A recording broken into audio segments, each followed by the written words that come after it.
This week on Waxing the Porpoise, G-Baby and the usual suspect Steve drop anchor to review the classic film The Last Detail from 1973, about a couple of Navy chasers on a prisoner escort featuring a very young Randy Quaid and pre-Chinatown era Jack Nicholson. Acting as our compass rose, we welcome special guest Matt from the Swords and Stereo podcast, space vampire evangelist, modern-day Renaissance man, and a former sailor himself to guide us through the siren song of the sea. Join us as Matt and the Porpoises join forces to journey through uncharted waters and discuss Matt's time in the Navy and how it compares to its depiction on film, the pursuit of mischief in the name of making memories that would force Poseidon himself to blush, and answer the age-old question, just what is a shellback? Would you eat a cherry out of a fat man's belly button? Call for a good maritime? Let's wax this salty porpoise.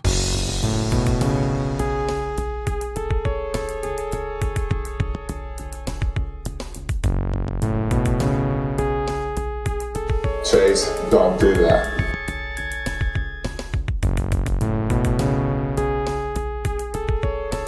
You see, we working on his brow chakra. We're just in back of the crown chakra.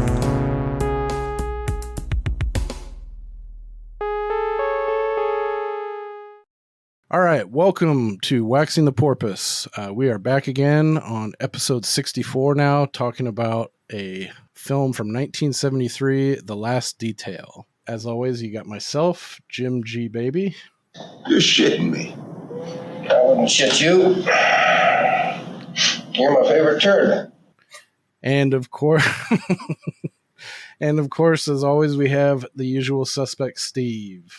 I'll tell you what you better do, Mr. Citizen Bartender. You take your beers and ram them up your ass sideways. You dig it? How's it going, man? Doing wonderful. How are you guys? Doing well. And we have a special guest tonight that I'm pleased to invite onto the show, Matt. What's going on? He wants to see you right away. Tell MAA to go fuck himself.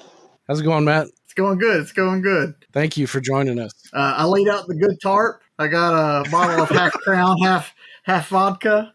Nice. I'm ready to park the porpoise. Sweet. Fuck yeah. That's awesome. Yeah, I got a little bit of rye, some wobbly pops. Yeah, this should be a fun one. I asked Matt to come on. I know him like a few of our other friends of the show from the Straight Chilling community, and he's been a guest host on a couple of my favorite episodes of Straight Chilling, The Green Knight and The Northman, and he's had some pretty epic voicemails that he's left. People know Life Force is a standout. Yeah, I just thought you're just a super cool dude, and I thought it'd be super fun to do something with you. And then we were kind of getting close to 4th of July, and I know you'd mentioned you've been in the Navy, and this is Last Detail with Jack Nicholson is one of my favorite kind of like road movie, like buddy cop kind of movies. So yeah, I thought this would be a fun one to talk about. You also have your own podcast called Swords and Stereo. Do you want to talk about that real quick? Plug that in your Bold City Longsword. Yeah, so Swords and Stereo, I run a fencing club that does historical fencing. We fence out of a book that was written in 1570 by Joachim Meyer. It's called The Art of Combat, and he trains a longsword, side sword, which he called a rapier, because the rapiers we think of weren't invented yet. Dusac, which is proto-cutlass, and then it's dagger and wrestling and polearm. And I haven't got into the polearm yet, but I'm really looking forward to it. Anyway, Swords and Stereo, yeah, we talk about the historical side of sword fighting. We go over like how they thought about it compared to how we think about it. Like for us, it's very much just a sport, but for them, it was a sport, but it was also something they could use in their day-to-day life. And then, just the martial arts in general.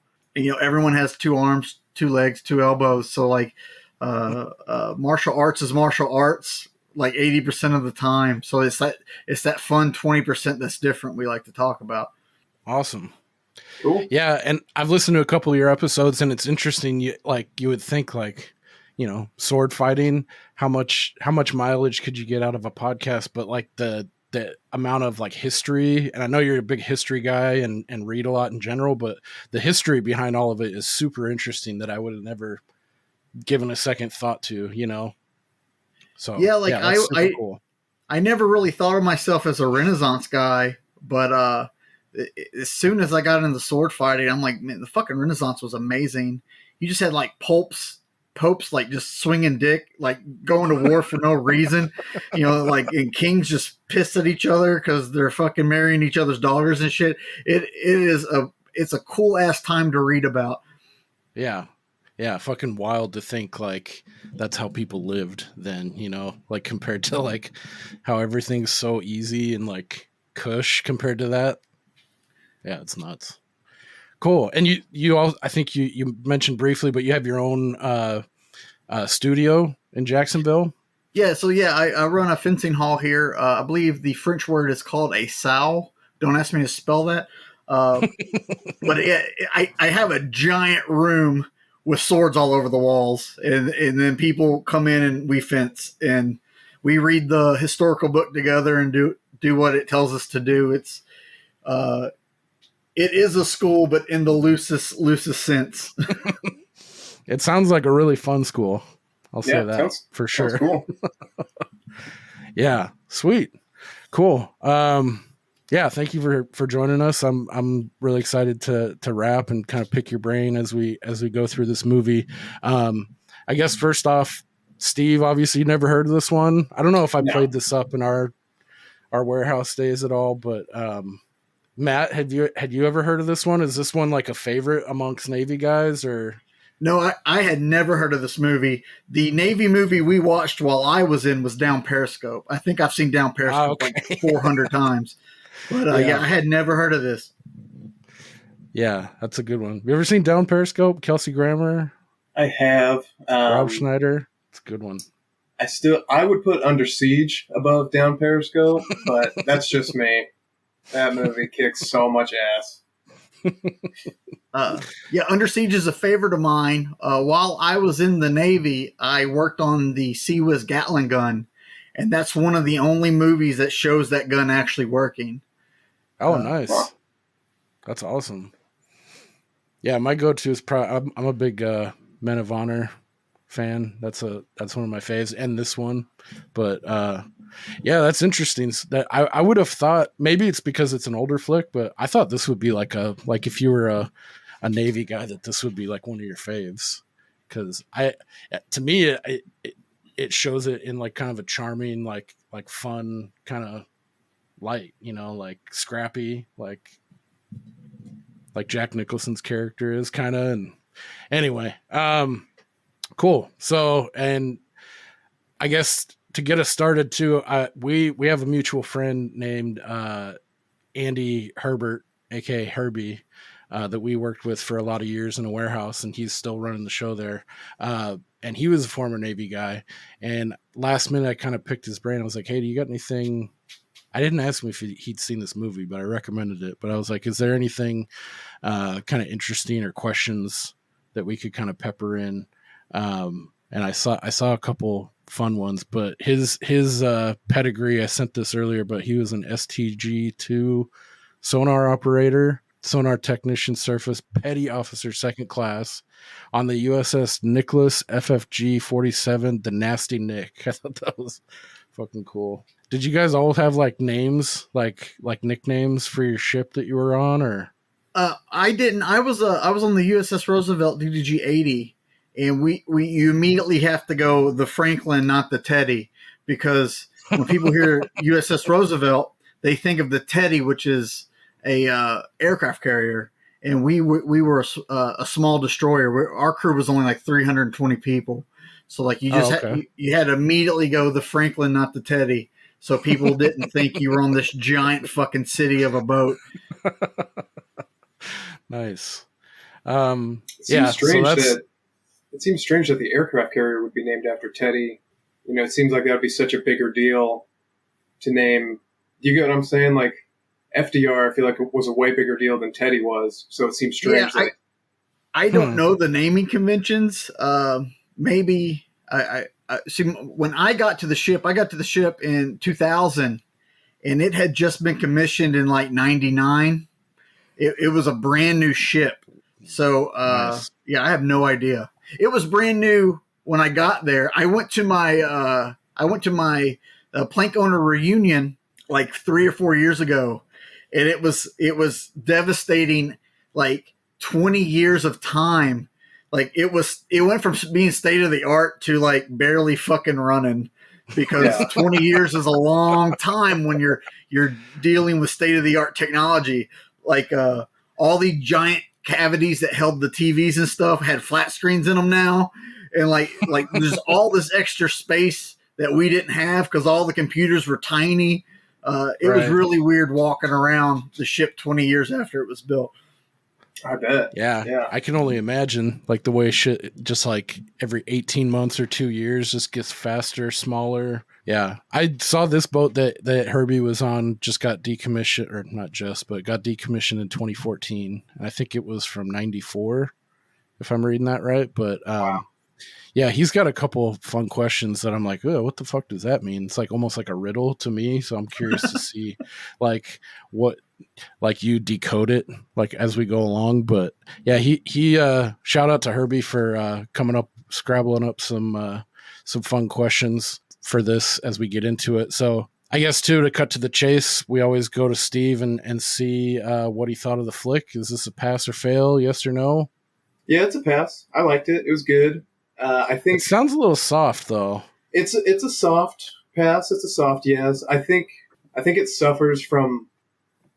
It's very 70s for sure. I feel like if they made it now, or made it a little bit less obvious 70s, I think it would just have better staying power. I don't know, because this came out like the year before Chinatown, right?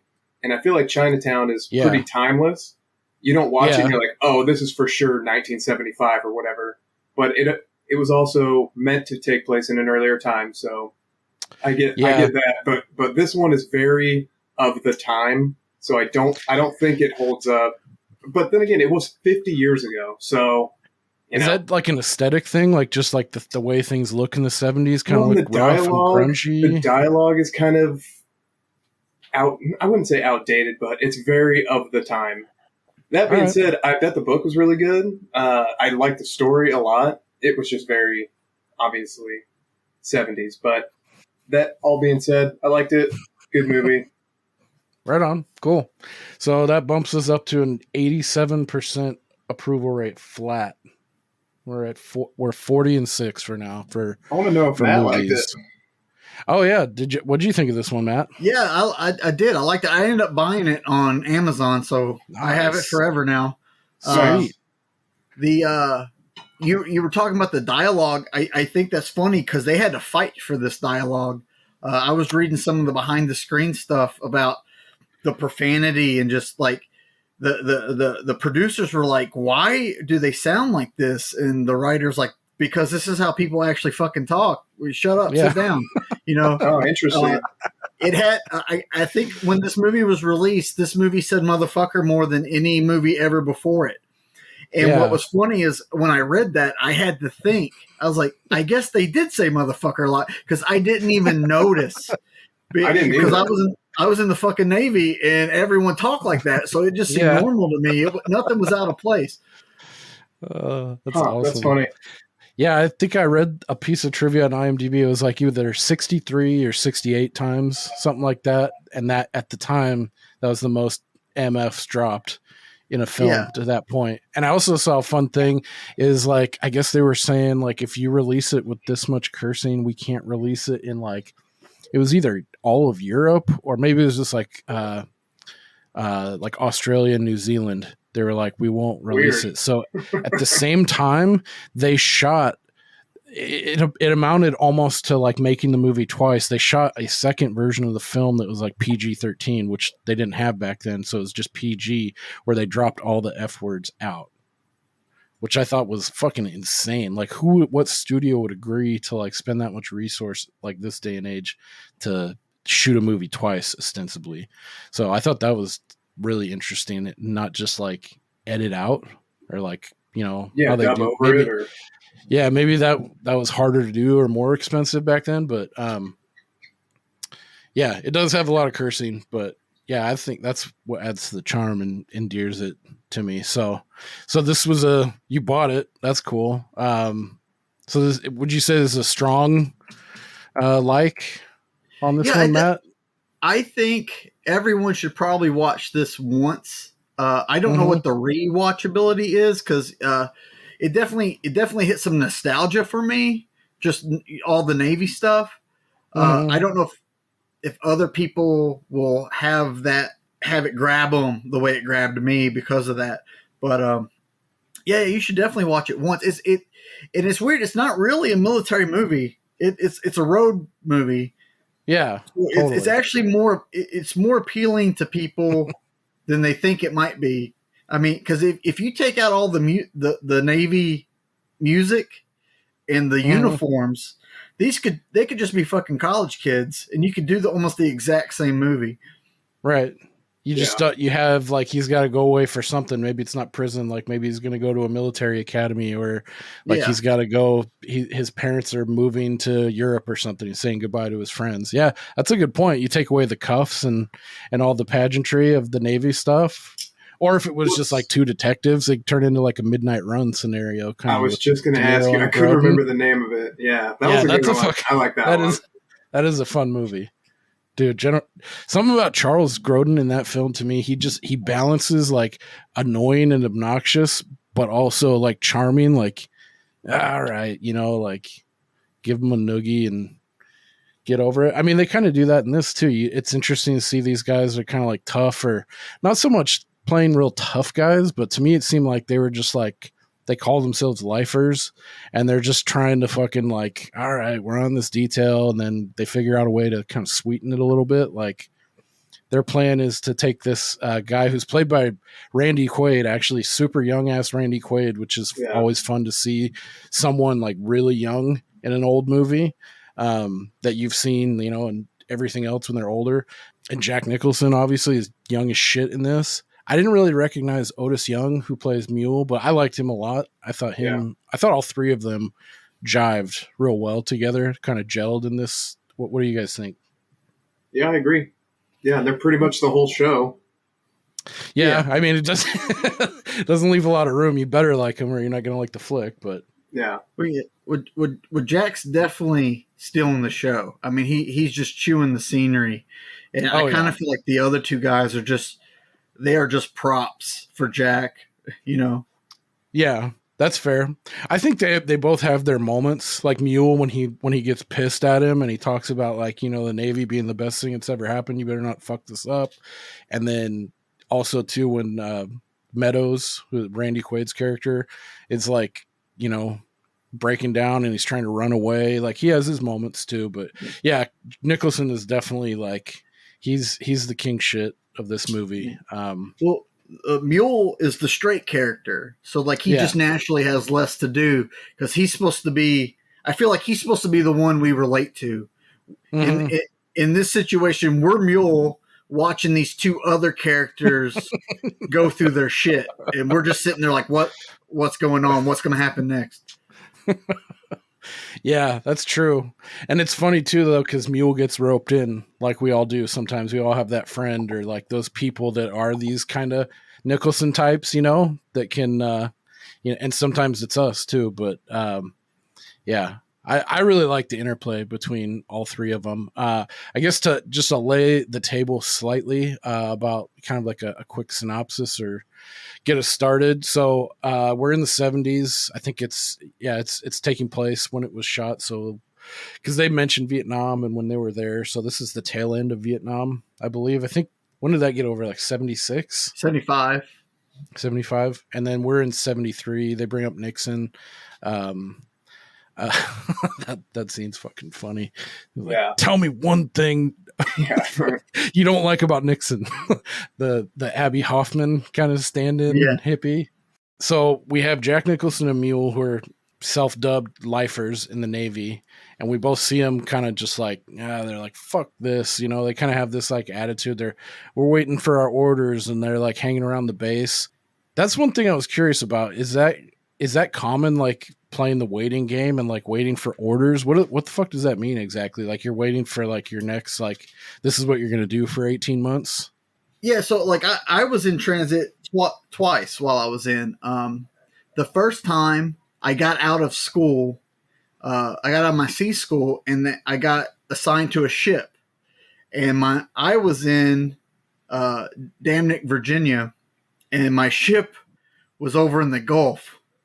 So they flew me over, and I just sit in Italy under Mount Etna for like 2 weeks, waiting for the ship to get close enough to me to pick me up.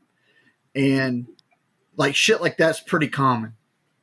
When I got out of the Navy, I was over in the Gulf, and I had to fly back like 3 or 4 weeks before I actually got discharged because it was the only plane I could take. So they flew me back to Florida, and then I just had to sit around for like a month doing weird odd jobs before I was officially out of the Navy. Is that where you can get stuck with like a detail like these guys do? Is that they picked just because they were free on the base and they were kind of you're just an extra person, and so like if shit needs to be done, they come and grab you, and it can be anything from like raking and doing yard work to driving the van to just weird shit. Is there a certain threshold where you're at a certain rank where that like you don't have to do that, and then everything below this rank? I think the jobs would just change. The higher rank you are, the cushier the job would be. Like it'd be like go hold the old man's golf clubs at the golf course or some shit. That's another one too. You brought that up. They say the old man in this. Like, what'd he do? Like, kill the old man? Like, who is the old man? Is that just a moniker for whoever's like chief in their particular sphere, or is it like are they talking about the president or like an admiral? The old man is generally whoever's in charge of the base or the ship. It's generally a captain. Gotcha. So like if you're stationed at a base, they try to run that base with the same leadership structure as you would on the ship. Though it's probably a lot bigger because the base mans a lot more people. But like, yeah. Mm-hmm. And I think they would, even if that person's rank isn't captain, they would still call them captain. Okay. I know captain's a much lower rank in the Army, but it's pretty high up. It's just under admiral in the Navy. Wow. Yeah, that's interesting to think about, like those dead zones that you're in. You could just get like pulled for some shit detail, as Mule likes to say. He's like, I ain't going on no shit detail. But yeah, so that's kind of where we find Bodusky, played by Jack Nicholson, and Mulhall, played by Otis Young, and they both get picked by the Master at Arms of this base. I think they're in Norfolk. And they're tasked with acting as chasers, which I'm familiar with that because I've actually seen the movie Chasers with Tom Berenger, which is another Navy movie, which is a lot of fun. I saw that at a young age, really, like on HBO randomly. Like, it's a weird movie for like an 11-year-old kid to watch all the way through and enjoy it. But so they correct me if I'm wrong too, because I'm talking out of my asshole right now. But chasers are just like Navy dudes tasked with acting as like prison guards, escorting a prisoner to the brig. Which I'm not sure. That seems like a kind of a catch-all for just a military prison. But is that what a chaser is? And do you have any experience with that? The brig is generally the jail on the ship. And I think maybe they just use that terminology when they feel like it off the ship. But gotcha. Yeah, the brig is actually just on the ship. I never went to prison in the Navy, so like I never had to deal with these people. But I was in the Navy from 2000 to 06, which is fucking 25 years after this. So I think maybe some of the terminology might have changed between now and then. Like they say MAA, and we just said MA, but they both mean Master at Arms. Gotcha. I don't know about. I've never heard the term chaser until this movie. We would just call them MAs. Yeah. Cool.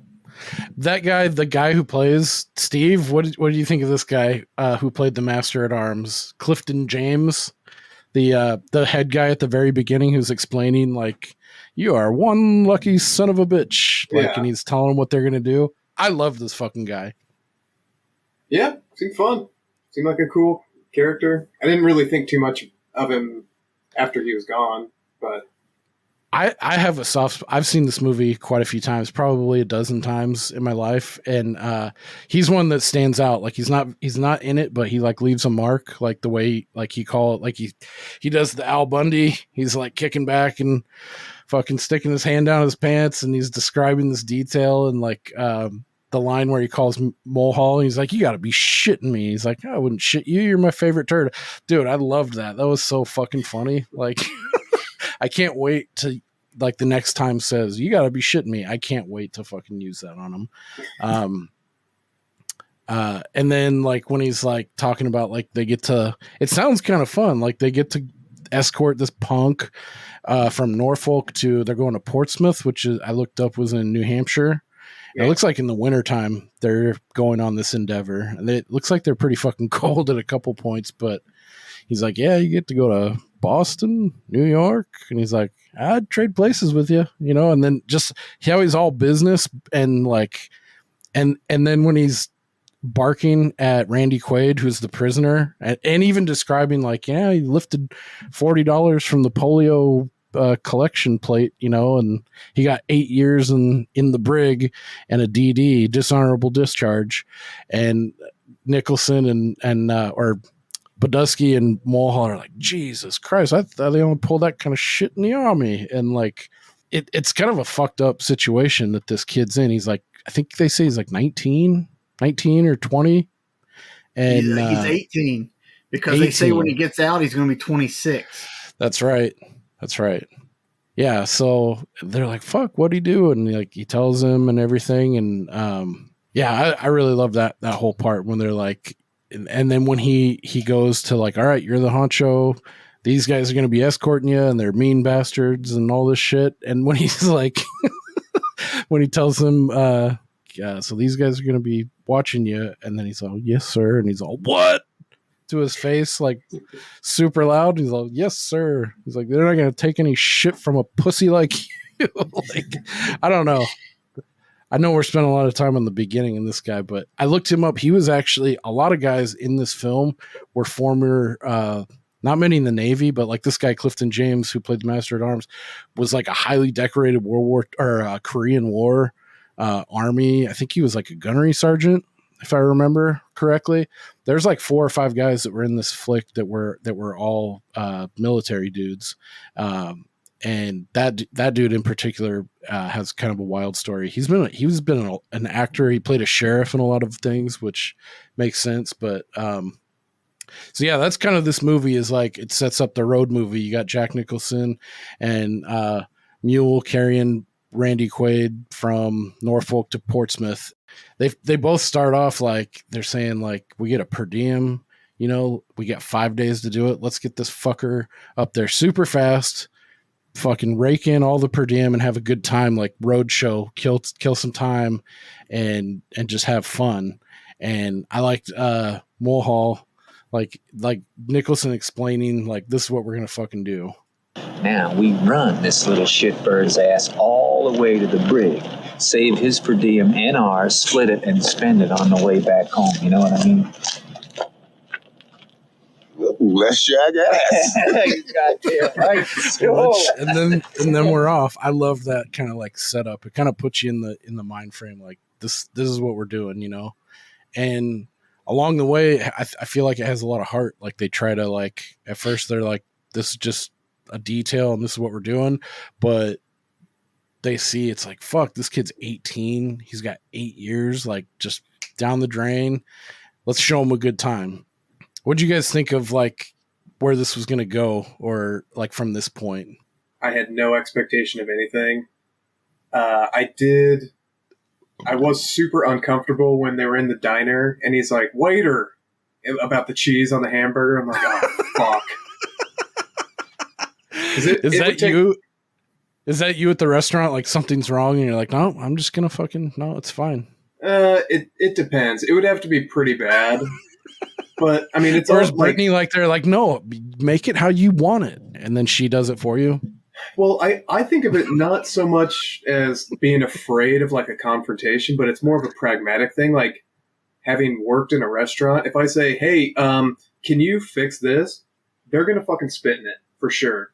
So it's not about, you need to stand up for yourself. It's like, I don't want this when it comes back to me if I'm complaining to this person. So I just felt uncomfortable. Like, oh God, if I was sitting at that same table and they're like, can you go back and melt this cheese? Like, it's fine. Hopefully the meat is warm enough to just melt the cheese. It's an interesting fear. I feel like it's on the delivery. Like, I feel like so long if you're like cool about it that you wouldn't have to worry about someone fucking with it. Like, hey man, can you melt cheese on that? Like, if yeah, you say that's it in a also nice true. way. There's a nice way to do it and say thank you and sorry or whatever. But Nicholson was kind of curt. You know, he's like, hey, can you melt this? He's like, and what about them malts too? Well, Yeah. Nicholson wasn't scared because he wasn't the one that was going to have to eat the spit. So That's true. Exactly.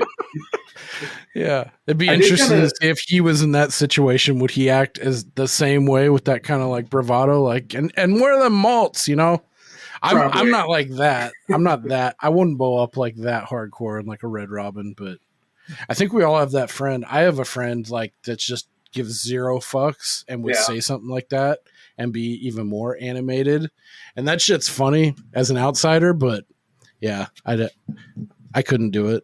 I remember one time we were at breakfast and one of my buddies, we were kind of like hungover and like he was talking real loud and people were looking over and like, quiet down, you know? And like he would look over and be like, I don't give a fuck, you know, like one of those kind of characters. Oh yeah.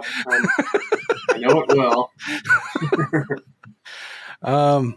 So yeah, we get on to the road. I had a quick question for you, Matt. I guess apropos of nothing, like, is the question, why didn't they just fucking fly instead of giving them 5 days to go planes, trains, and automobiles for what would be like an hour and a half flight? That had to be a product of the time, but I was also thinking, it's like, why don't you just give them a fucking car, like a Navy car? And just like, I think nowadays they would have just got a military van and it would have been a different kind of road trip. Yeah, I don't. You know, this is during Vietnam, so I don't know the resources at hand. So maybe they don't have a fucking bunch of extra vans just laying around. But like that's nowadays the only they car would in have the had a motor van. pool. I mean, they had that dope station wagon that they dropped them off in the bus station. Dude, that thing was pretty cherry. I was looking at it because I thought the same thing. I was like, just take that. Just drive that. Yeah, I thought that was kind of like, because at times they're packed into like a shitty bus, like a connecting bus, and they're like crammed in like sardines. But the trains looked more cushy. Like that seemed kind of cool. You have a dining car and stuff like that. But yeah, I thought that was kind of like, yeah, why don't you just go in the fucking car? Like that would save, because they're like bouncing around quite a bit in this, like from like DC to Philadelphia to New York before they get to New Hampshire. They miss their connections a couple times, having a little bit too much of a good time. I had a quick question in between this. Who, for you, Matt, who is like the baddest, like, you don't fuck with this person, like on the ship, or like, is there like a stereotypical like bosun's mate or like someone like a job title that kind of like you have to be this type of person to fit that job? There was a lot of engineers that scared me. Like they work down in the fucking dungeon. They only come up to eat, you know, and like they're always covered in grease and shit. Their officer, I forget his fucking name because I didn't talk to him on purpose, but he had like a fucking state trooper flat top and he was always chewing tobacco. But I never saw this man spit once. So like he was just fucking swallowing gallons of tobacco spit every day, all day long, and man terrified me. I've gotten pretty good at that. The bosun's mates, they they have to work around people. They usually get grabbed for shit details because they're always just around. Like fucking, you just go outside and there's like 3 of them, fucking doing something. So some of them are a little goofy. I mean, like there's a couple hard asses, but like they're so busy babysitting the other ones that like you don't really have to worry about them. I'm probably pissing a lot of people off right now, but that's okay. Nice. All right. I thought maybe it would be the cook from what we learned from Under Siege, but yeah, never know if he's going to be a now Steven you're telling Seagal me fucking... that's not a realistic movie, huh? I get the next part. I think this movie's claim to fame for most people is they stop. I think it's one of their first major stops. They stop in DC, and this is kind of, it develops like the road buddy comedy movie where Nicholson's like, fuck, man, this kid's 18. He hasn't done shit. He's probably a virgin. He's probably never had a beer. So they're like, let's stop off. We got time to kill before our next train or bus. And so he goes to a place in DC he's been before to get a beer. And right when they get in, this guy's giving him shit. The bartender, like, let me see your IDs and stuff. And like, he gives that little jab at Mule. He's like, well, the law says I got to serve your kind, but this kid ain't got no ID, And it's like one of the famous lines is, Fawcett loses license for sure if I serve that. I'm gonna kick your ass around the block for drill, man. You try it and I'll call the shore patrol. I am the motherfucking shore patrol, motherfucker! I am the motherfucking shore patrol! Give this man a beer. This is definitely, I mean, Well, at least he it's didn't gotta overreact. be one of your favorite parts. What? At least he didn't overreact. Yeah. Totally. Yeah, I love this part. I mean, this is probably playing it up for the screen, but What do you think? yeah, just their whole interaction with the bartender and then after this spurs them to go get, I don't know, I saw like no less than like 85 Schlitz and PBRs that they went through after this, and they get a hotel and they're drinking all night, and like I like this. It like sets up the camaraderie. Yeah, I took that scene where it wasn't really him not serving the kid that pissed him off. It was the racist stuff. Yeah.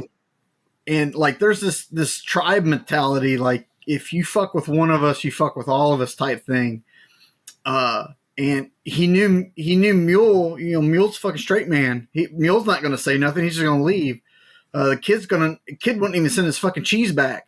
So like Yeah. he had Badusky had it was all on his shoulders, and he wasn't going to let that guy give him shit because he had to speak for all 3 of them, and I really that's how I took that scene anyway. It wasn't so much about the beer; it was about the disrespect to his shipmate. Horrible trigger discipline, though. He's like pointing the gun at him. He's got his finger on the trigger. Oh shit! I didn't clock that as a non-gun guy. Yeah, but... don't do that if you're listening, because that's gonna get you 10 to 20 years in federal pound me in the ass prison. Yeah. Fuck. In 2023, but in 1974, he probably could have snort cocaine off the counter and fucking shot some windows out and been fine. I think he might have right before that scene. Yeah, He's like, he was "I am pretty the fucking shore animated. patrol." Yeah, dude, I love that. That's actually how I think I was in high school. So this is like 2002-ish, 2001. One of my buddies was like, dude, have you ever seen this movie? And then he's talking about it, and he talks about this part with Nicholson and this famous, like, I am the motherfucking shore patrol. So yeah, that's definitely a point that stands out for this flick. So yeah, then they're kind of like they're having fun, they're drinking, and it starts to morph a little bit. You kind of see these 2 guys, like maybe not so much Mule, he's just along for the ride, but Nicholson wants to give this kid like a taste of life, like he hasn't done shit, and before he has to go serve 8 years in a military prison. Well, I think he's also trying to like prepare him to go inside. Like, this kid's a fucking bitch. He needs to toughen up. Like, right, that scene, like when he's like, "Come on, give me a fucking poke," like he's like, "Punch me, come on." He's like, "Do you ever get mad, Meadows?" He's like, he's really like, seems like flower child, like, because they say multiple times, like this guy's going to get eaten alive once he goes inside. So yeah. Mule's like, fuck, this guy's got no hope. Yeah, I noticed that Mule is he's kind of not wanting to get attached to the kid because he knows how fucking bad it's going to be for him. So like, I feel like Mule's trying to keep his distance so he doesn't have to think about it. He doesn't have to feel those feelings while Badusky's like, it's getting under his fucking skin. Like, this little boy is suffering this massive injustice over $40 fucking that he didn't even get. The Navy is literally, he's being fucked by the system, and they're powerless to do anything. So I think Mule's just trying to do anything he can to feel like he's fighting back, Right. I kind of thought early on that they were going to either help him escape or let him escape and just kind of, throw their hands up. Yeah, there's a couple points where, like, I was watching it this time. It's like I could see them trying to insert that, but I'm glad they didn't. I'm glad they played it pretty true to life. Like, this is a movie at the end of the day, but there are some kind of parts where you see, like, I'm even towards like 3/4 mark towards the end, Mule's kind of getting like a soft spot for this kid. But yeah, that's a good call. He is definitely trying. He's seeing the big picture, whereas Badusky's like living in the moment, like wants to give it. And like, there's times when Mule has to like pull him back and be like, hey, like, and bring him back to reality. Like, I think he even says too, like, doing all this shit, like, I get where you're coming from, but this ain't bettering him. It's making it worse because he's getting this first little taste of all this freedom and like, and things that he should be able to enjoy. And then it's getting the books, instead of just going in being like an 18-year-old doesn't know shit from shit and going to jail. He's saying it's going to be worse because he's gotten this one taste of being an adult. They say for the first that time. When they're talking about the sex, like, he's a virgin, and when he gets out, he'll be fucking 26. And they like, what mindset will you even be in, as a 26-year-old virgin that's been in prison for 8 years? But they're talking about the sex there, but that could be fucking anything. You could say that about anything. Like, just what it's like to go to a fucking restaurant and order your cheese right, or to have a night with your friends at the hotel. Like, if you're 26 and you've never experienced that, there's gonna be some kind of emotional retardation to the way you interact with people, and you might never actually recover from that. And I think Badusky sees that. That's a good point. Yeah. It happens all the time with people, and they have, that's where like people that have served longer bids where they get like institutionalized and maybe this is like the only way I know how to go forward now. Like, that would be weird to have that part of your life cut out and then you're just spit out, and like, where do you go from here? Not building those kind of social skills, and like, even, those are those formative years when you're usually going through a lot of hard shit to figure out who you are. And like, and by the time you're 26, you're on the fast track to 30. And before you know it, you're 35. It's like, what are you going to do with your life? So, if you can kind of think about it too, like the way our society kind of has that stigma against homeschooled kids because they haven't had so many they haven't had thousands and thousands of social interactions. Right. And the same thing's going to happen to him, except for it's going to be adult interactions instead of kid interactions, where you'll be he'll probably get out and he'll be trying to do something for the first time when it's just commonplace to everyone else. Like, right.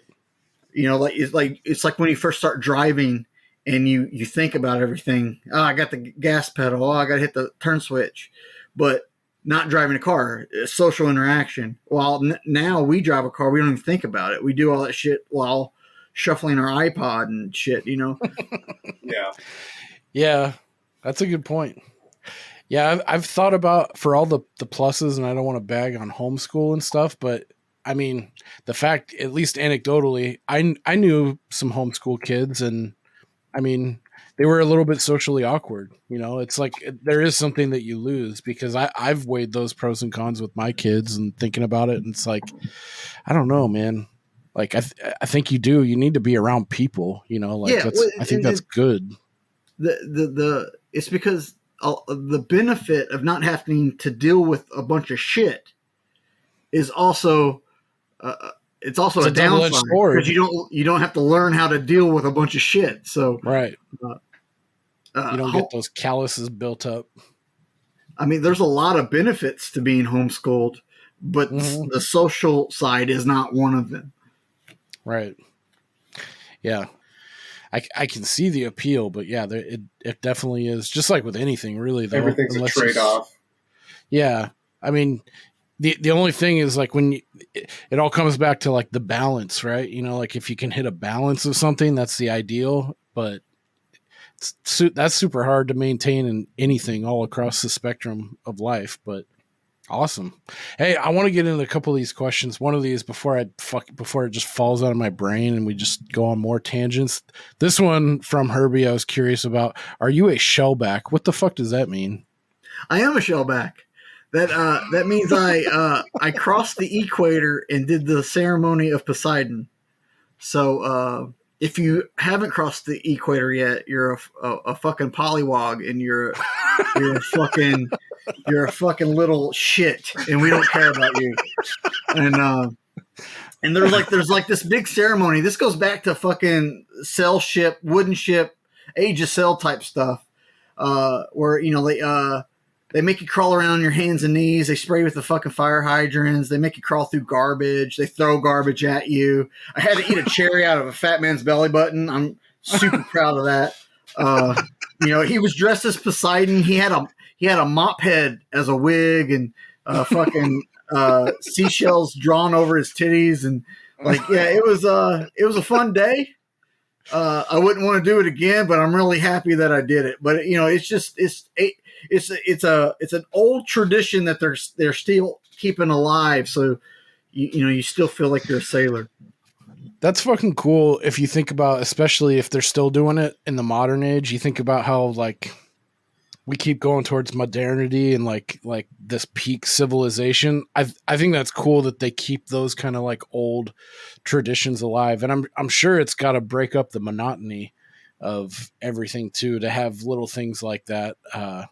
Because my first thought, like when Jack Nicholson, he talks about, he's like, man, I love being at sea, you know, and like stuff like that. And the idea of that kind of freaks me out, like being at sea and not being able to see any landmarks and just water and shit. I've never been on a cruise for that same reason, probably why I never will. Just that idea of like staring into the void fucking kind of freaks me out a little bit. I tell you, I miss being at sea sometimes. It's fucking amazing. Really? And it's not amazing for the reasons you think. It's amazing because I don't have to worry about my bills. It's amazing because I don't have to worry about being late from work because I'm fucking asleep at work, or I'm already there. Like, you can't be late. You're there already. You know, like you don't have to worry about pissing the wife off because she's just one email a day. You know, it's like it's the most chill you can be. And as long as you're not prone to getting bored, as long as you can entertain yourself, it's fucking amazing. Nice. Wow. Yeah, I didn't think about it like that. I just thought about like the existential dread of like not being able to go where I want to go and not being able to see any landmarks. Like that idea of just like the endless void of like water all around for hundreds of miles kind of freaks me out. Are you like that, Steve? Like, would you ever go on a cruise, or does that idea kind of frighten you a little bit? It doesn't really frighten me, but it doesn't appeal to me at the same time. It doesn't give you a boner alert. No, it really doesn't give me a boner alert.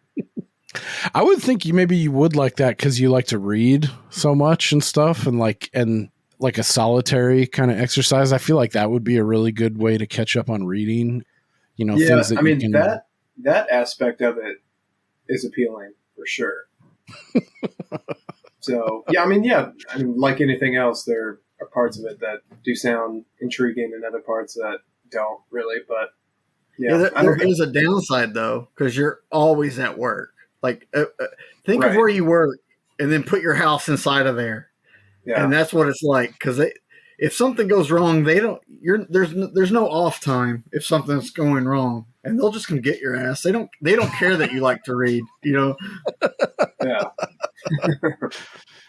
Was that something, being on a newer ship, that you had to encounter a whole lot, or was it kind of balanced? It was weird because we were undermanned. So I did two med cruises, one that went to the Gulf, and I did one Northern Light cruise. And we had 2 gun stations, but we only had 3 or 4 people, depending on who was circled out. Like we had one of the persons in our division got pregnant, and they got flown out. So we were undermanned like as soon as crew started. So we were standing an 8-hour watch, and then we'd have 8 hours off before we stood our next watch. And during that 8 hours off, we had to do all our work and sleep. So like it was like I was like a weird zombie for like 6 months. Damn. So watch separate from like your work that you had to get done. So like if you were able to get it done in 6 hours, would that mean you only got 2 hours to sleep, or? Yeah, and then because it's an 8-hour rotation, so like you're up every other night. Every other night you're the guy upstairs awake. You're not sleeping. Not sleeping. Yeah, in theory. That sounds like the first 6 months of having a kid. I didn't have to stand watch in combat. I was up at the gun by myself, and like we would bring in our own like fucking like beach chairs and shit, and put our headphones on. And if they need you, they'll talk to you, and you have your fucking headphones on. But if they don't need you, we got pretty good at sleeping on watch, because a bunch of alarms and shit go off if they actually need you to do something. That really wakes you the fuck up. Oh, that's awesome. So yeah, that sounds pretty horrible. Back to the last detail. I thought it was funny too, the hotel scene where they're kind of drinking and stuff, like the range of emotions they go through, like they're having a good time, and it's like they really tied one on, you know. They go from like happy to like giddy to like Badusky's like fucking bumming out. He's like, I don't give a shit. And then back again, like they catch their like third wins and stuff. Like I really like that whole, that's like their first bonding scene. But another one, it kind of turns to drama a little bit when they go like Badusky just gets it in his head, like this kid's got to see his mom before he fucking goes away for 8 years. And that was kind of bittersweet because, you know, they go and she's not there, and Badusky kind of forces his way in and sees it's kind of like a dump basically, and like feels bad for the kid, you know, like he doesn't have a dad in the picture, and like they don't know where his mom is. I thought that was kind of endearing that Badusky went out of his way to like, no, this kid's got to see his mom, you know. And I think this is the second time he tries to run or do something, or no. He tries to run on the train, but he goes over and talks to the neighbor, like, where's my mom at? And that's when, like, Mule has that heart-to-heart with Badusky, like, saying, hey, this shit's only hurting him, like, giving him this taste of what it would be like if he wasn't going to jail. Badusky gives a good line there, too, where he talks about, like, how Meadows is probably actually fine with going to jail because the worst part's already happened, and now he's basically going to be taken care of. And it's funny because if you take one more step back, you could easily say that about Mule and Badusky in the Navy. Like, they're being taken care of by the Navy, and the worst has already happened.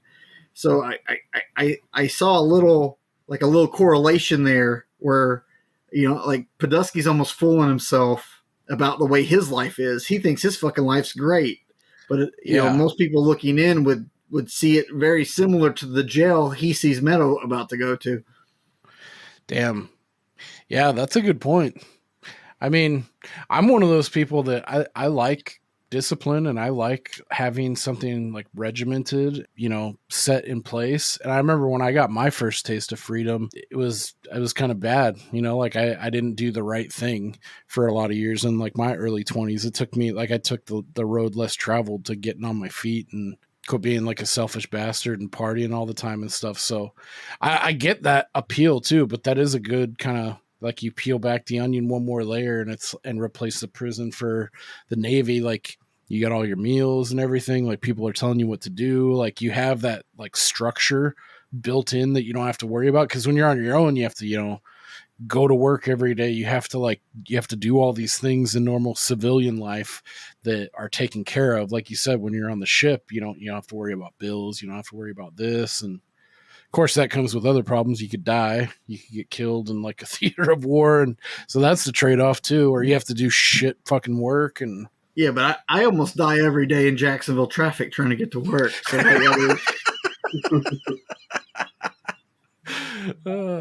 that's a good point, dude. That's a fun factoid about Jacksonville I didn't realize is that it's like the biggest by square mileage of like the city in the US. Yeah, it's like yeah.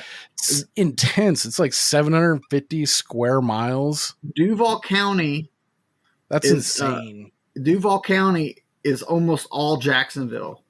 So there's Jack's Beach, there's Neptune Beach. So there's these two little towns down by the beach. And the rest of Duval County is Jacksonville city limits. That's crazy. Like just like on a map, like this whole county is the fucking city. You know, pretty like much. Yeah, that's crazy. I think by comparison, Steve, like I think Sacramento is like 118 or like 120 square miles, like city proper. So when we did the murder on a Sunday morning, that was Jacksonville, right? Yeah, it was. Yeah. The it was from I think 99 or 2000 is when that happened. The Brenton Butler. Yeah, we covered a documentary. It was a case of a kid in Jacksonville that got wrongfully accused of murder and like how he got fed through the system and ultimately exonerated. But yeah, that was a fun episode. But yeah, that did take place in Jacksonville. Okay. Had you heard about that one growing up, Brenton Butler? No, I didn't live here till 2003. So. Oh, okay. Yeah.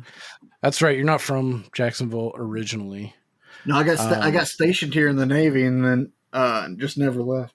Is that like out of circumstance, or did you like dig my wife where you were was at? in college here at UNF, so okay, she's not from here either. But we started dating, and then but by the time I got out of the Navy, she graduated. We had already like put in roots, Right on, sweet. Let's see. Oh, I guess another one of my favorite scenes in this is, well, I guess too, I wanted to establish too, like in the last detail, we find out the reason Meadows is jailed. It's like, he's a certified klepto. Like he steals whatever. He has like a breakdown. He talks, I didn't even need the shit. He's crying. He's like, I'd steal a fucking eraser, a fucking pencil sharpener. Like we see him too later on. Like he stuffs like 2 carrots up his fucking coat. Like and Mule sees it under his wrist. He's like, you get that too, like at the convenience store, like, or whatever. So like there's something going on there, like that he feels the need to go after this stuff. I actually kind of had a problem with that because they tell him you can't do it anymore, and then he doesn't. And I was like, well, if it was that fucking easy just to not do it, why didn't you stop before? Yeah, I feel like it would have made the movie better if he had just been slowly stealing shit the whole movie. Like an ongoing thing. Like, yeah, like at one point, like steals Nicholson's flat hat. Like, hey, where's my fucking flat hat? Or like something like that. That would have been funny. But I think for what's his name, Meadows, it's the. For me, the action is the juice. The action is the juice. So. I thought that was a funny little tidbit, and I'm definitely not trying to shoehorn that bump in. But one of my favorite parts from this is when they notice the Marines. They're in I can't remember where they are. I think they're in Philadelphia, and Badusky right immediately sees these Marines walking by, going to the head, the pisser, and then he takes off his SP, his shore patrol band, and something else. He fucking takes it off, and it's like, oh yeah, he wants to get this kid in a fucking fist fight. You know, like they're going through all the things. Like we're gonna get him drunk. He's never fought. He's gonna get in a fist fight, and we're gonna get him laid. Like this is what we're gonna do before he goes and serves 8 fucking years in this horrible military prison. And they go in, and this exchange is fucking awesome. I love and I'm curious, like, do you know what the significance, like this whole 13 buttons shit is? Like, so your dress uniform, so the uniform they're wearing the whole fucking movie, they're Cracker Jacks. You have 13 buttons on the front of your pants, and it's a square flap. You don't have a fly. So there's a whole square like fucking George Washington that you have to unbutton all them buttons. Oh, Jesus Christ. Yeah. And so he, as Jack Nicholson's over there undoing his 13 buttons, the Marines are acting like he can't find his dick. Right. But I just want to point out that Jack Nicholson might have walked in there with intentions, but he didn't actually start this. They started fucking with him first. Right. They did. I mean, like they're the ones that they threw the first salvo talking shit. Like, oh, lone sailor in here. Let's just be fucking jarheads about it. And but he just didn't take no shit, and they weren't ready for it. I love that when he's like, "Yeah, well, I don't have to fuck with no 13 buttons if I just take my hat off." And then it's just like, "Oh shit, it's on." Yeah. I love that. So I don't understand what that means. Like, I don't have to mess with the 13 buttons. Like he's calling him a dickhead. I just take my hat off. Oh. I wouldn't have to fuck with 13 buttons. I just take my. Oh, okay. Wah wah wah. It landed for me. I liked it. I picked it up. I missed it. Okay. Because I thought the buttons were referring to it like his coat, because they have those peacoats. Dude, that's what I was thinking until Matt just educated us. I'm like, now I'm picturing like the world's most mega fly trousers. Like, I can't even picture 13 buttons being assembled right in front of your Johnson, having to undo that every time you got to take a fucking leak. Like, Jesus Christ. Talk about over-engineering the fucking Yeah, you should pants. Google it. It actually looks pretty sweet. Like, you could wear them to a golf club and, like, pick up chicks. You do all that. Nice. Oh, fuck. What was another line in here I really liked when they're fighting, and I didn't really pick it up. I didn't know if it was a racist thing, but when he's like one of the Marines, what's he say? Oh, yeah. I also like how when Nicholson takes his shit off and he's like, and Mule's like, where are you going? And he's like, I'm going to the head. And like Mule knows, all right, he's about to get into some shit, and he takes his SP band off, and like he's like, all right, come on, he's got us into another fucking thing. But oh yeah, one of the Marines, he looks at Mule, and he's like, I call karate, and he's like, I call you a motherfucker, and he like lays him out. Like, that is I don't know what the fuck so that meant. 70s. Yeah, it's like Shaft. Yeah. And our boy Randy Quaid comes in. He gets a good hook on somebody. He gets he went full Ishmael from Kingpin and just went country bumpkin on those boys. I like how after the punch lands, Meadows just kind of floats upside down and slides to the ground because he punched him so hard that he tripped over him. And but they just left it in the movie. They're like, "Fuck, we don't need another take. We gotta film this without all the fucks in it. So like, let's just keep going." The way that guy kind of folded over too seemed a little odd, but yeah, it all happened so fast, and then they're like fucking hightailing out of there faster than an 8-legged dog. They're like, that was kind of fun to see them. Like, it just seems like they were like teenage kids that just fucking egged a house, and they're like, well, they're both single, right? So they're adults technically, but like they're living this life where they're like it's adventure and beer every day, and like what their idea of manhood compared to like what a fucking 9-to-5er with a wife and 2 kids idea of manhood is probably totally different. Oh, and yeah. then and you see them trying to imprint this on this kid. Like, listen, fucker, this is what it is to be a man. Fucking drinking 38 beers in a hotel room, that's being a man. Getting in fights with random people in restrooms, that's what's being a man is. And since he's going to prison, I guess it doesn't really matter. But like it's really not the best for Meadows. Like, this is No. Meadows is, he calls them his best friends later. He's known these fucking guys for 3 days, and like they've obviously imprinted on him, and he's going to carry this. He's going to look back on this road trip the rest of his life being like, that's the one time I had fucking fun. That's the one time I knew what I hung out with, what real men were. And that might not end well for him when he gets in his 30s, Yeah. I mean, Mule calls Bodusky out later on, like, showing this kid, like, how big of a man you are. You're not doing it for him, you're doing it for you, kind of thing, and like he's imprinting that badass kind of devil on the shoulder kind of thing. But yeah, who knows? Well, and then they find the chanting, which is good for everybody. Yes. Do you remember what it was? Dude, I love the part. I fucking love this because it happens twice. Is when he says, Can I guess what you're going to say? Yeah. I might be wrong. I'm going to take a big swing here. But I think what you're going to say is what I thought was funny was the subtitle said Indiana hot dog during their weird fuck. Because it was a weird, like, nonsensical chanting, but my closed captioning said Indiana hot dog about 1,000 times in a row. And I thought, it's so funny that's what your subtitles yeah, over and over and over. It sounds delicious. I kind of want one now. Like, well, I live in Indiana now, and I can attest Coney dogs are out of this fucking world, and I've never had them before. Kind of why I thought you would pick up on it. I didn't at all. But Steve, so picture our beloved chili cheese burrito that's only served in certain regional markets at Taco Bell's that will give you, if you eat too many, fire hose asshole shits.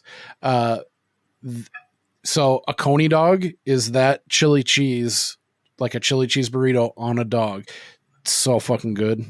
Like, if I just went and bought that by the gross and flour tortillas, I could have my own chili cheese burritos anytime I want. But that's besides the point. No, the one I thought you might guess is when Randy Quaid, he asks 2 times to Bodusky, he says, "What's a Gohonzon?" Because when the chanting and they're doing that, and Bodusky's like, "Don't worry about it, I'll tell you later." Like, he fucking knows what a Gohonzon is. For some reason, that part just really fucking tickled me. Like, hey, he's like, "Hey, try to hold it," because before that, Bodusky's like, "Hey, try to hold it down. I think we're in a church, like." Like, he knew he had some context of what was going on. So this is the first time in their adventure where Meadows decides what the fuck they're doing. Yeah. And Bodusky's he so hears excited. The chanting and goes. Bodusky's so excited that Meadows is taking charge. He's going along with it and being happy, even though he fucking hates it there. Yeah. Like, he's just happy his boy made a decision, And it does lead to, like, they go hang out with this weird hippie pack because he's saying the chanting later and she picks up on it. But did you pick out? I only picked it out because I read the trivia that Gilda Radner was in. I noticed her face immediately. Yeah, totally. I think I might be a little older than y'all though. But like, so like I remembered her from Saturday Night Live. That's really the only place I know her from. Yeah.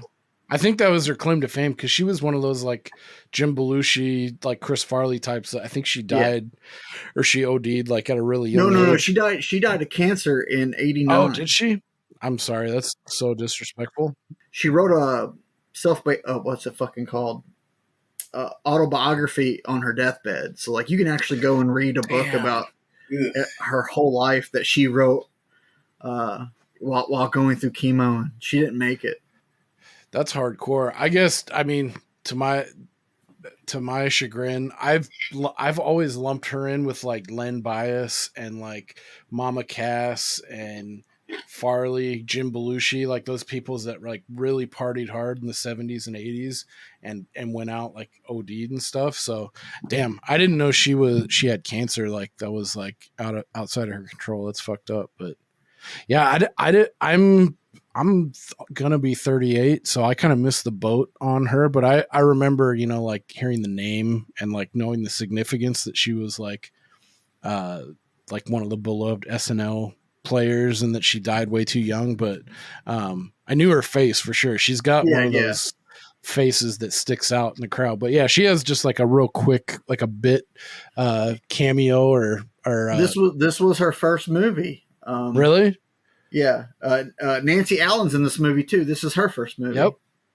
Yep. I noticed that too. Steve, that might be lost on you. Is she the one on IMDb? Her character is listed as young whore. No, that's Carol Kane.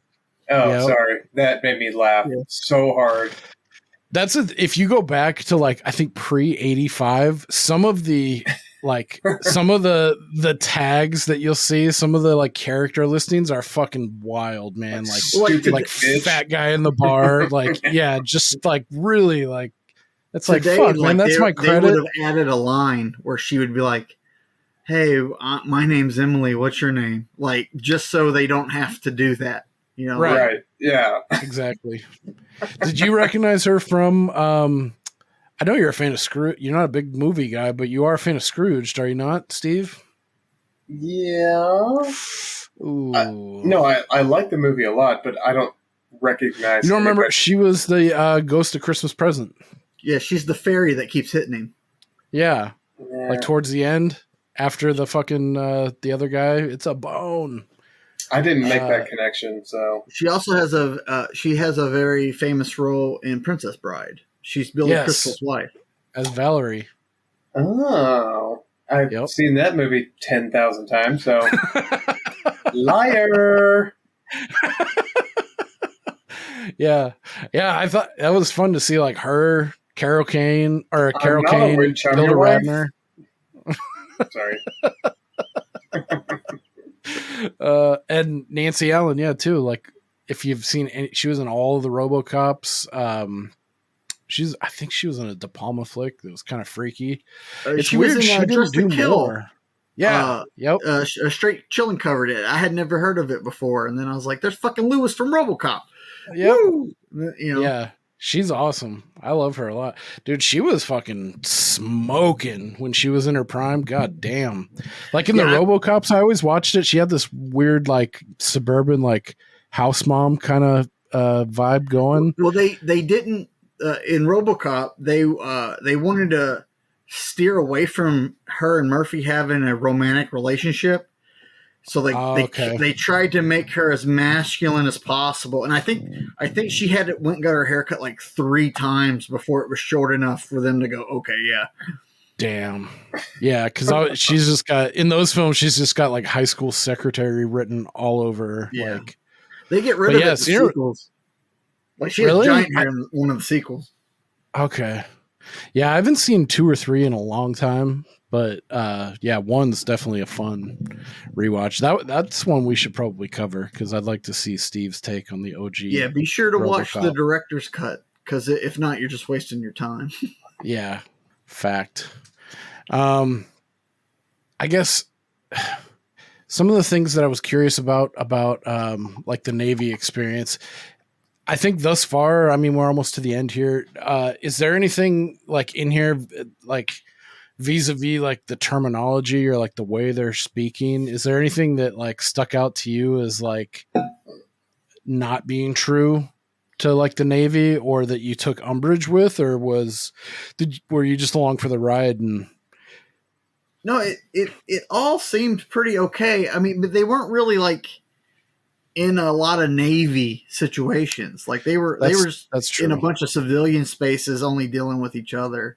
The signalman stuff's pretty cool. They show you all that shit in boot camp, but you don't have to remember it. Like if that's not going to be your job. But you could tell how fucking proud Podolsky was of his job. Oh yeah, like he loves being a signalman. and then like he was kind of chagrined when Meadows picked it up real fast, but he was also kind of proud too. You know, like I think Badusky's kind of like he's like one of them weekend dads, whereas like you know, like he likes being the fun dad, and then get the fuck out of here. You know, Oh, that's so good. And then Mulhall's like the straight dad, like the Monday through Friday dad. Like, all right, you gotta. Because I mean, go ahead. Sorry, ahead. I was just gonna say at the end they both. The father thing towards the end, even like when he's going off into the prison, it's like that's it. It to me, it struck me like they're losing a son, or they're losing, you know, like someone that's been imprinted upon them or like connected, like, and it's just unceremoniously like boom, he's gone. Like fuck, you know, like even in a short space of time, they went through a lot of things and saw this kid grow like in a 5-day span, you know, so. I like how abrupt it was. There was like no ceremony about it. There was no build up or music cue or anything. They walk in the door. The guy says, "Hey, you got a fucking prisoner." And then they grab him and they just walk off. They don't say bye to each other or anything. But I mean, that's fair because Badusky fucking just pistol whipped him 5 times. But that's true. He did try to run away from him and fuck them over. I honestly thought there's a scene. So when we can back up a little bit. There's a scene where Meadows finally tries to run away because Badusky has been trying to get him to be like Badusky the whole fucking movie, and Badusky would have ran away already. So like Badusky kind of fucked himself. Like, grow a backbone, kid. All right, and then he runs off, and Badusky takes off after him, and he starts loading that fucking gun. And let me tell you, I thought he was going to shoot that kid in the back. I thought that was how this movie was going to end. Yeah. Every time I forget the end, and I'm like, oh fuck, does he shoot him right here? Yeah, I thought so too. Yeah, but he does pistol whip him in the head 5 times. Right. Like he needs medical attention. He does. We never see Meadows talk after that. Like. He's just fucking like he's got some shell shock for sure. I always thought like maybe that was like an unintended consequence, like, or maybe it was like subconscious that it was good that happened, that he's going in kind of roughed up, looking like tough with blood down his head to like try to, because they talk about like fuck, he's going in there with a bunch of grunts for 8 years, they're gonna chew him up, spit him out. Like maybe that could at least give him like something to start out with, like, oh, this guy looks fucking rough, you know, like, I don't know. That's probably giving the movie too much credit, but I know it definitely helped Badusky, because I think Badusky got too emotionally attached to Meadows. Oh yeah, for sure. And that whole interaction probably made saying bye a lot easier. Yeah, versus like everything went smooth, and then he's got to like, you know, think about like the fun that they had, and like yeah, I mean, you even see it later on when they go into that diner for breakfast, and he's like, he goes to the cook, and Meadows is like, hey, I ordered these over easy, and the chef's like, well, they are, and he's like, no, they're not.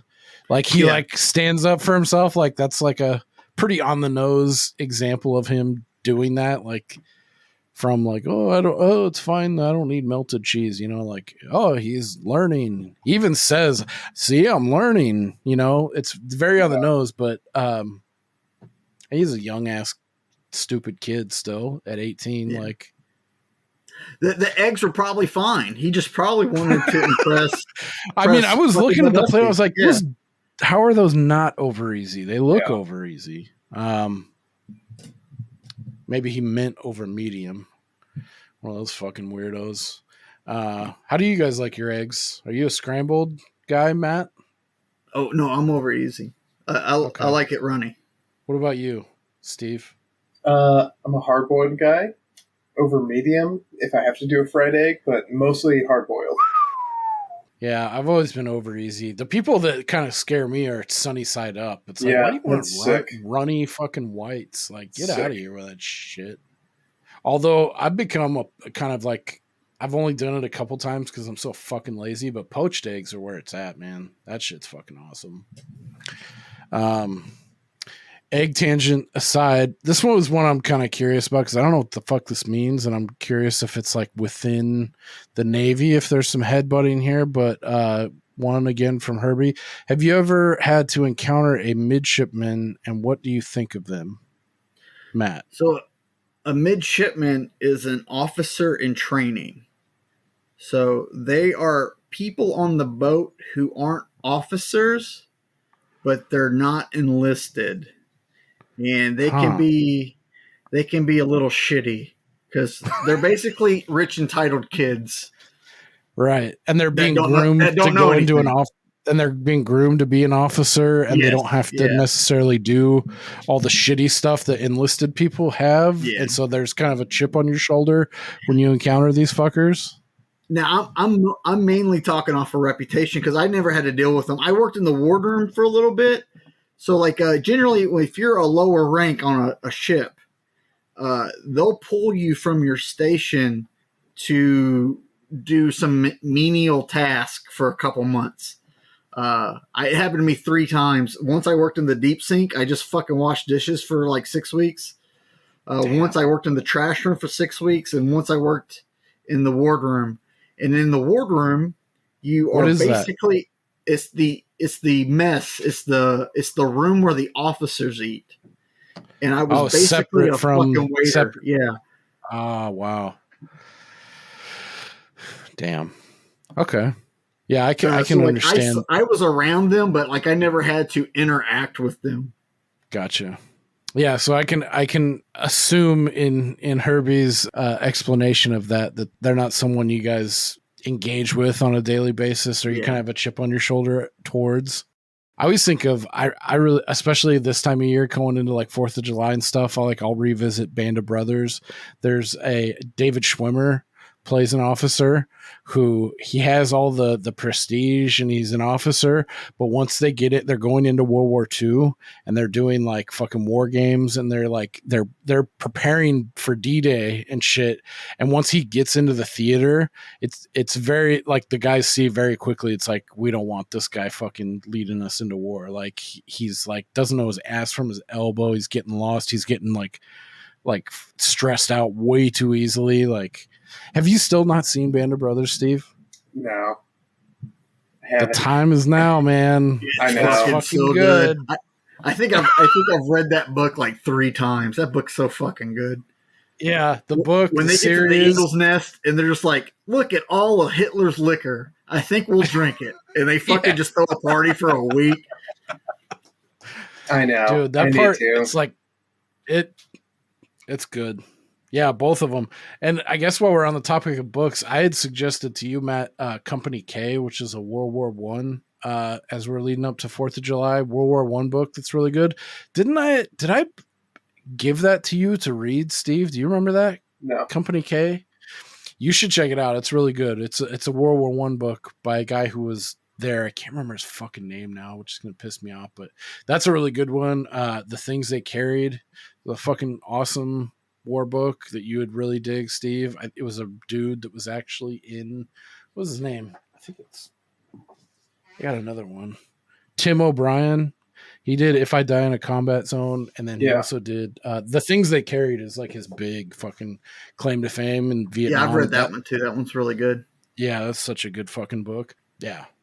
Speaking of books, this movie's based on a book. I listened to the 5-minute sample of it today. Yeah, Steve mentioned that. I had no idea.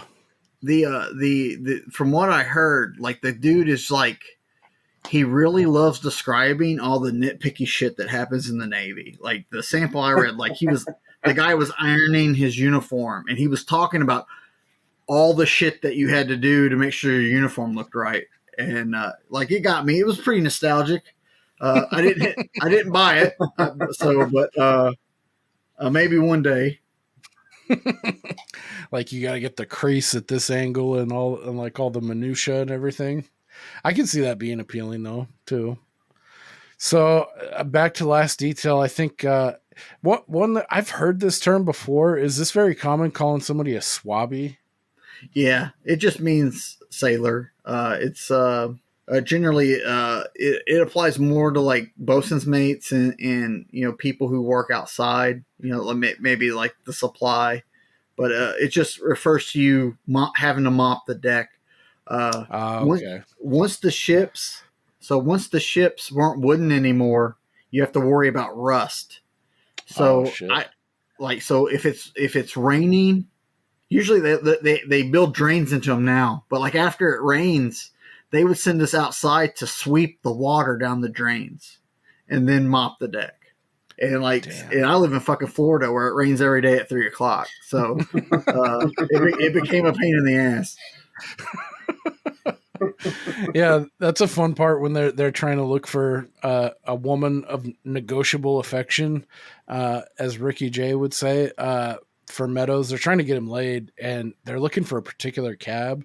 And I don't know if like Nicholson knows like this cab company, but he's like, no, it's like this one. And he gets in, and he's like, hey, you guys, where we can, have a good time and party and whatever. And yeah, like, I thought about that too. I thought maybe there would be like a cab. So they're in New York, right? Like maybe there was a cab company that like goes out of their way to hire veterans or something. Yeah, they were in Boston at this point, and I noticed a couple yellow cabs, like just generic ass yellow cabs, go by, and he's like, no, we're looking for a particular guy. And then this like weird like black and white comes up, and it says Boston on the side on the door, on the white door, like Boston fucking cab company or whatever. He's like, no, this one, hurry up. And they get it in there. Maybe he just had a gut feeling, or with this cab company, he had luck in the past on previous shore leave, but he's like, yeah, where we can go? He's like, yeah, don't worry about it. I used to be in transit myself. And he's like, I used to be a minesweeper. And he's like, I knew you was a swab. I told you, I knew this guy was a swabby. Like, that taxi driver said, don't worry about tipping me. I'll pick it up at the other end. Right. So he's got a deal.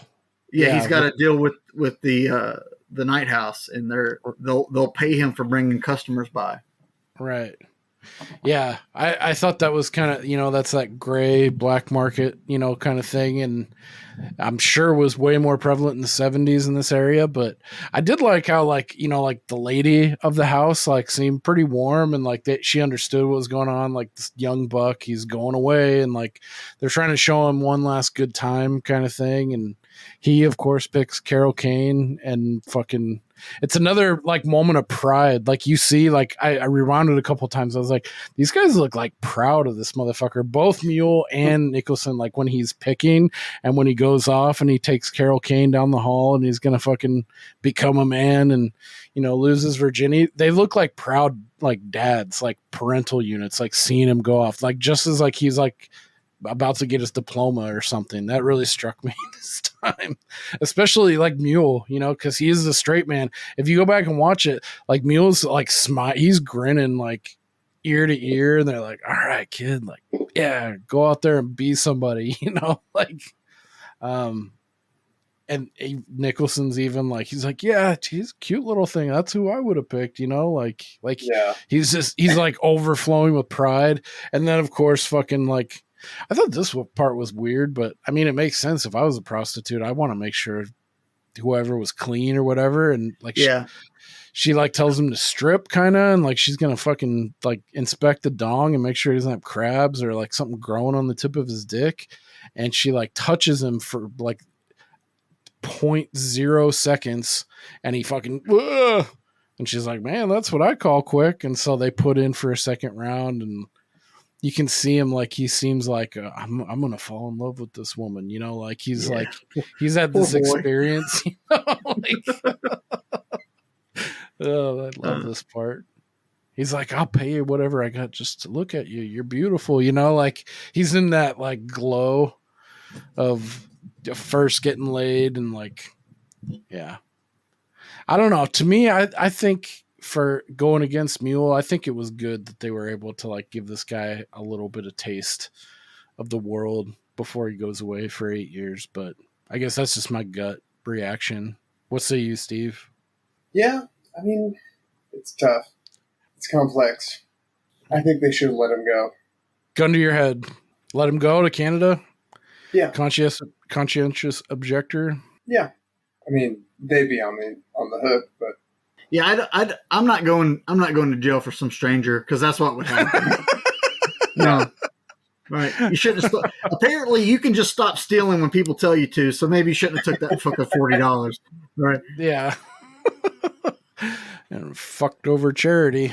Yeah, that's pretty much this movie. And then, I mean, from here, they finally get him laid. He hits all the salient points that Bodusky wants him to hit. And then, yeah, it is kind of like bittersweet and anticlimactic once like they send him off. Every time I forget that, I'm like, they don't even say goodbye. They don't say shit. They go in and he fucking just gets hauled off. And then there's a little bit tacked on at the end where they get some shit from Michael Moriarty, who people will probably know from Law and Order. He looked pretty young in this too. He's been in a lot of Larry Cohen flicks too, like Q the Winged Serpent and The Stuff. He's fucking batshit crazy in. That's a dude I feel like that has a lot of range, and that's an underrated actor. But he tries to give him shit like, "Oh, you're still in Norfolk. These papers never got signed," and like this and that. And I guess that brings me back one thing I'm curious about, Matt, that I didn't touch on. At the very beginning, when Mulhall is like, "Tell the Master at Arms to fuck off. I'm not going on no shit detail," and the guy is like, he knows where you are. And he's like, "I'm in transit, motherfucker, in the Navy. Like, they don't know where the fuck you are." I wonder, did that ring true for your time? I wonder if it's different now with like the technology. Yeah, it's different. And I mean, we have computers now and shit. So yeah, it's just a little different, but Yeah. I can definitely see it. Where like, at the end of the movie, they're like, "You're not here. You're still in Norfolk. No one signed this fucking paperwork." Like, right. Very similar things could have happened at the transit station. I can't imagine what it was like before computers, and you just pulled whatever fucking papers you had out of your pocket, and you're like, "Yep, this is official." Because, I mean, that's how it had to be, Yeah. Yeah, it's wild to think how technology advances and it works through all these different things. Like in this instance, in the 70s, when like how easy it would be to kind of like bend the rules and like, smooth out the edges of this trip, and like they think you're on schedule. And even from the beginning, they're trying to game it by like, let's just get them up there as fast as fucking possible and have a good time with the per diem that we're getting for this. When it actually ends up, they exhaust all the time they need because they want to show this kid a good time. But yeah, I thought that was interesting to think about like the difference between the 70s and like modern day, like how much easier it is to keep tabs and track people, like that must have been cool. Like that's one thing I think about like in like the 70s, 80s, like an older age where you're not so tied down by technology and like knowing where everybody is in an instant. Like I got fucking shit. I got cameras on my fucking house on my phone. I got like all my family members on this app where I know where they're at and shit. And it's cool.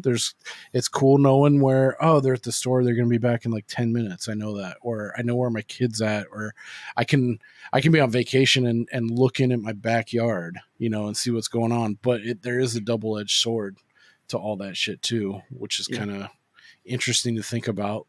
If this was today, they would have been in a Navy van that has a tracker on it.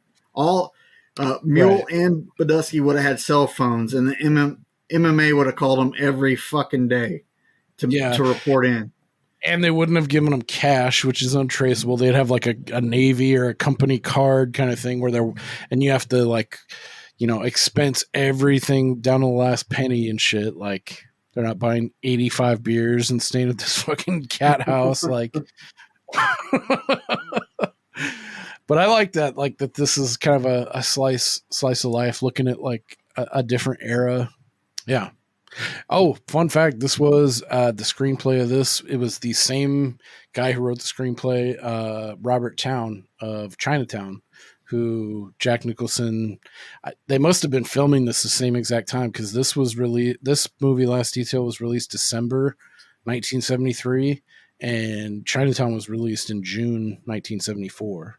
So he was like bang, bang, like just churning stuff out at this time. I think right after this, his real big claim to fame at the time was Easy Rider in like 76 that Dennis Hopper directed. that really like catapulted him. But now when you look back, you think of like Chinatown and Easy Riders in there for sure too. But I guess at the time, you know, Chinatown wasn't the big thing that it is now. But yeah, I thought that was interesting that this movie and Chinatown were so closely tied together. Let's see. It sounds like you had a deployment. How many times did you deploy officially, Matt? I did 2 meds. One of the meds ended up turning into a Gulf, and then I did 1 Northern Lights. So the Northern Lights is we didn't quite make it to the Baltic, but we're we're floating around the British Isles, outside of Ireland, up by Iceland and all that. We didn't stop at Iceland, but we did go Ireland, Scotland, and England, which was cool. What was the coolest? Scotland was probably my favorite port because I'm really into all the medieval stuff. I went to Edinburgh where the castle. There's a fucking castle downtown, which is amazing, and then they speak English, which also is very helpful. Awesome. Yeah. Yeah. Those places that still, even though it's a different kind of English, like those places kind of appeal to me just from the language perspective. Like if I've never been anywhere internationally, but you know, like a New Zealand or Ireland or Scotland, besides the fact they speak English, it just like the history and all that stuff really appeals to me. But I never pulled in anywhere where someone couldn't speak English. Like right. if we went into a store or anything, maybe the first person we talked to couldn't speak English, but someone in there did. Like it was literally never a problem. I've heard from other military people too that at least anecdotally, their experience was if you like, I knew a guy that went to Germany and he said as long as you tried to speak in the native tongue for something, that would give you a little bit of credit. Like that would go a long way. And then they would ultimately speak English and help you try to get what you needed. But, which I mean, makes sense, you know, like it's like a form of like kind of like paying respect to where you're at, you know, and not expecting everywhere to speak English. But, so yeah, that was kind of my question. So that was your favorite port that you stopped in or place was Scotland? Yeah. When we pulled in, it was really surreal because when we pulled into Southampton, England, we were only there like a day, and we went to the movies and I saw Underworld. Shout out to Randy. And everyone in there speaking with a British accent. And then we came out and everyone was still speaking with a British accent. And it really threw us off because we were pretty trashed. And then, it was a little surreal. Yeah, I've heard specifically some of Scotland's slang, and their local color is pretty fucking wild. That would be a hard one to. They versus say the same thing about us. England. Yeah, I'm sure. Yeah, we would get drunk and ask people to speak an American accent, and they always do Texas. We're all Texans to them.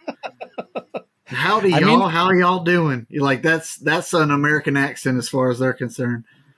Well, shit, I'm from California, and that's what I picture in my head, like anything like east of like Kansas, you know, like outside of, you know, you're like your New York, Boston accent. Like I that's the first thing I think. If I think America, you know, you think America, like you get that kind of that Southern inflection. So yeah, that makes sense that would be representative, but yeah.